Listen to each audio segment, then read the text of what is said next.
তোমাদেরকে দেখিয়েছিলাম আমার মুখটা কত সুন্দর চকচক করছিল না, লিটারালি এই গাল দুটো একদম মানে সেই গ্লো করছিল।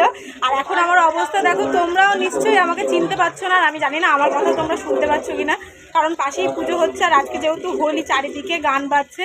আজকে খুব মজা করেছি, আমার লাইফের এটা বেস্ট হোলি, মানে খুব মেমোরেবল হয়ে থাকবে। আমি জানতামও না যে এই দিনটা এত স্পেশাল হবে আমার জন্য।